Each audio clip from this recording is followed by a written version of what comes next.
Hey everybody, I'm Johnny B.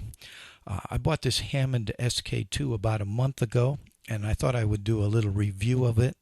There's some examples of the sounds of the SK2 up on YouTube, but I really haven't seen a good review of it. So I thought I would put up this video and give you my perspective. Now, keep in mind, I'm not a Hammond employee, and also I'm not going to go through all the details and specifications, operation of the keyboard. I'm going to just give you my perspective. I thought I'd tell you what I like about it, a couple of concerns I have with it, and then wrap it up. But first of all, let's get to the bottom line. I love this keyboard. It is fun to play. What do I like about it? Well, specifically, I love the way it sounds. There's a Jimmy Smith sound. Here's kind of a squabble.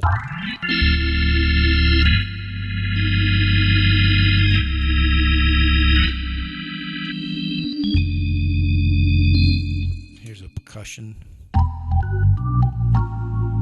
And here's electric piano with it.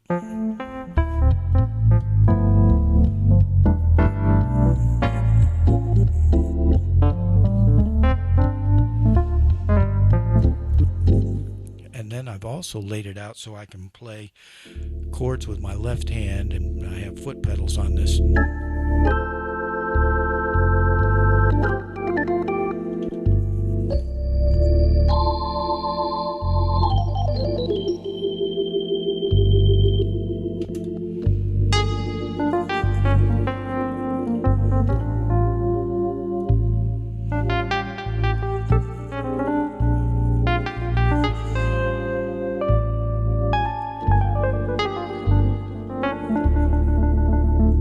Love the way this thing plays. I love the way it sounds. I like the fact that it's two manuals. I mean, you've seen me already. I love going back between them.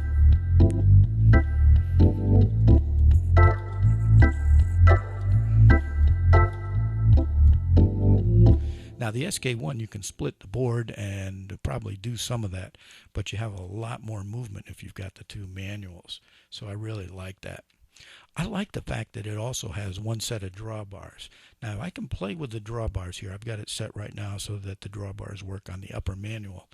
And I can dance with it.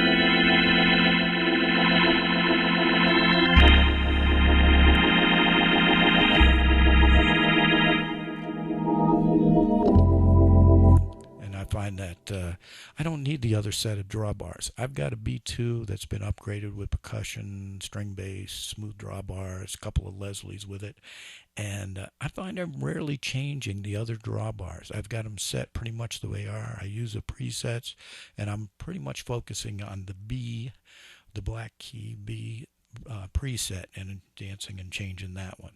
So I don't miss the other drawbars, and quite honestly I would figure that would be just a lot of extra stuff that I wouldn't use. I love that it has the MP3 player.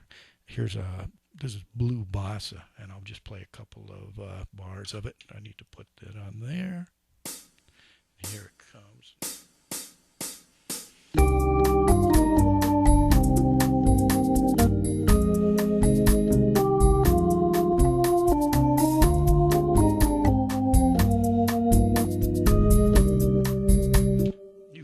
That's the idea. And I love that for solo gigs. I've got a bunch of backing tracks that I can play along with it. I like that this thing is highly customizable. It's very tweakable. When I first got it, you could play it right out of the box. It's very intuitive. I didn't need to read the manual to get it up and running and to figure it all out. But I did read the manual cover to cover. Why? Because I found it fascinating. Do all the things that you can set and adjust and change on this and customize and make it your own unique board. And it was fun. It was actually fun to read the manual. So if you want, you can check that out. Leslie sound on this thing is absolutely great. Hammond's touting it as the best yet, and I think they have got it.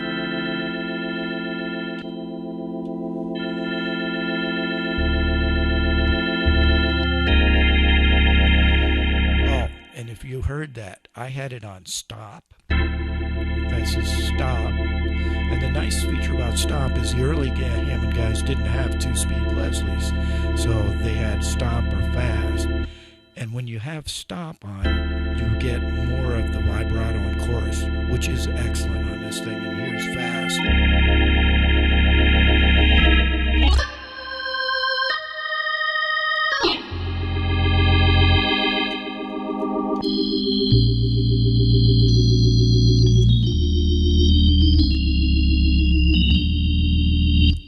Great Leslie sound.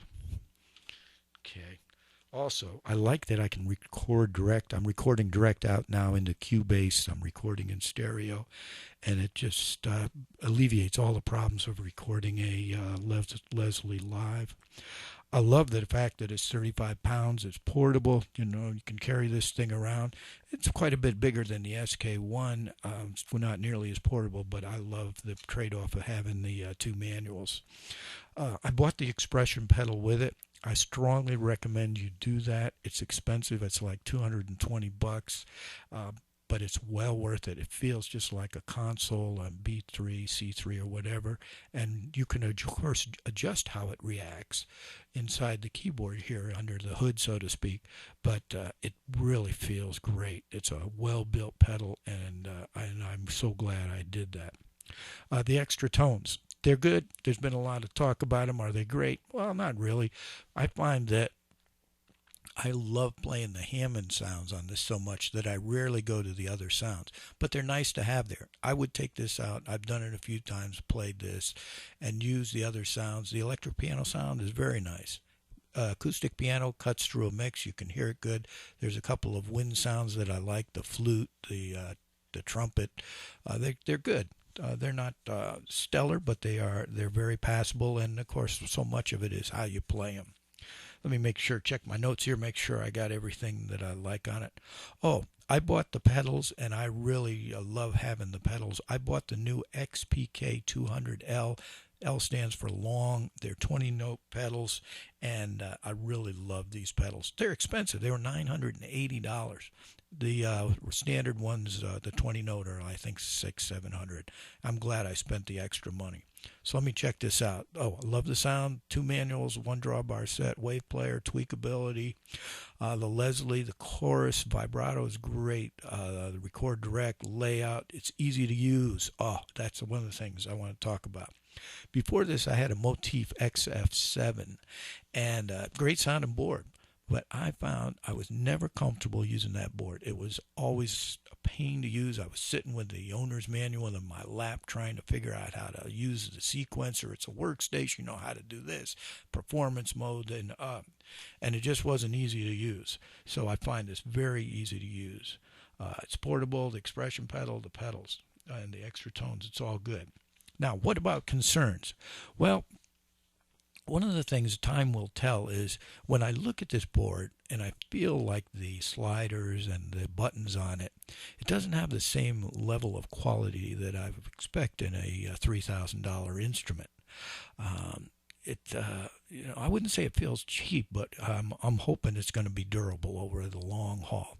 I've got a Roland RD700GX over here on my side, and that thing is just an absolute, it's beautifully, it's well built, it's a fine instrument. This doesn't have quite that fit and finish.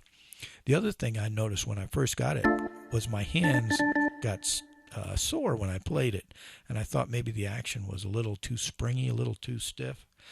I've gotten used to it. I found I actually had to play lighter, and it's worked out fine.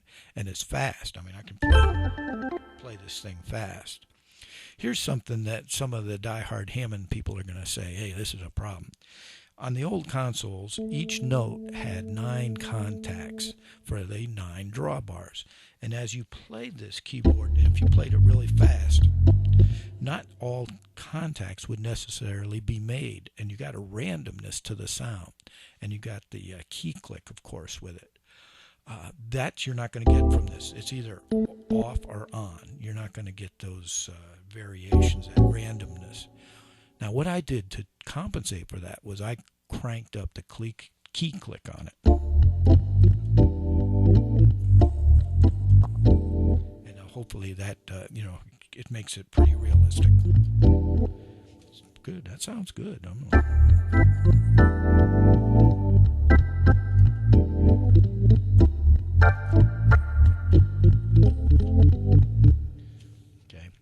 Here's something that I can't believe it. I bought the case, $180 for the case. It feels like I'm putting the thing in a paper bag. There's hardly any padding in it. The good news is it's built for this, and it's probably a relatively low production unit, so that's why it's expensive. But I spend $180 on a case. I expect the case to have some padding in it. It feels like I'm putting my keyboard in jeopardy, taking it out in that case. I'm going to put some extra padding in the bottom and in the top, and hopefully that'll work for me. But for $180, that thing should have some padding in it. It has a tiny bit, but like I say, it really doesn't feel like it's going to adequately protect this board. And then the handle is too long. You pick the thing up, the thing is almost dragging on the ground, so you have to carry it almost like a high up, like a purse or something, and that's just not right. Oh, they put double straps on the back of it so that you could carry it like a backpack. Now, I don't know about anybody else, but I'm not going to throw this thing on my back. The idea that I carry this around like a backpack, it just ain't going to happen. That's a good way to damage it. So whoever designed that case, not good. Okay, what else? This is just a little bit of an observation. I guess it's a complaint. I think the accessories are way too expensive. $220 for an expression pedal, $980 for the pedals. They make a half moon switch here. It's 200 and something odd bucks. $180 for the case. I mean, come on. I mean, that's I can't imagine that is that expensive to build. But there it is. Bottom line, I love this keyboard. I just.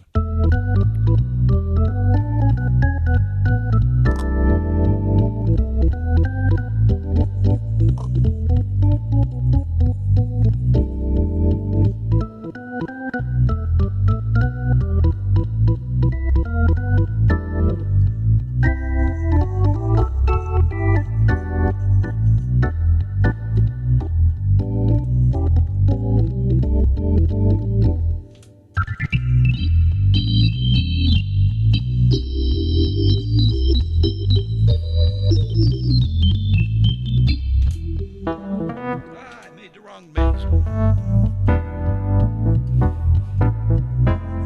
I make mistakes every once in a while. I guess that's the whole deal. But great keyboard. If you're thinking about it, I'd say go for it. If you want that Hammond sound.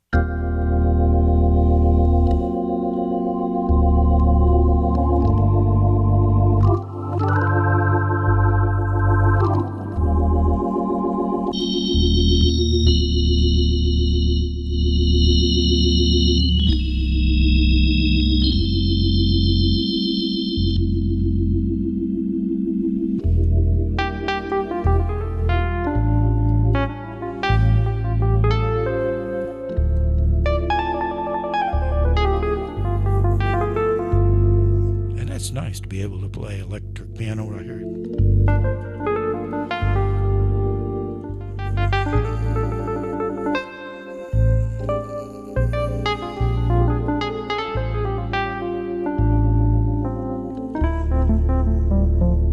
Hey, this is Johnny B, Hammond SK2. Thanks for watching. Bye.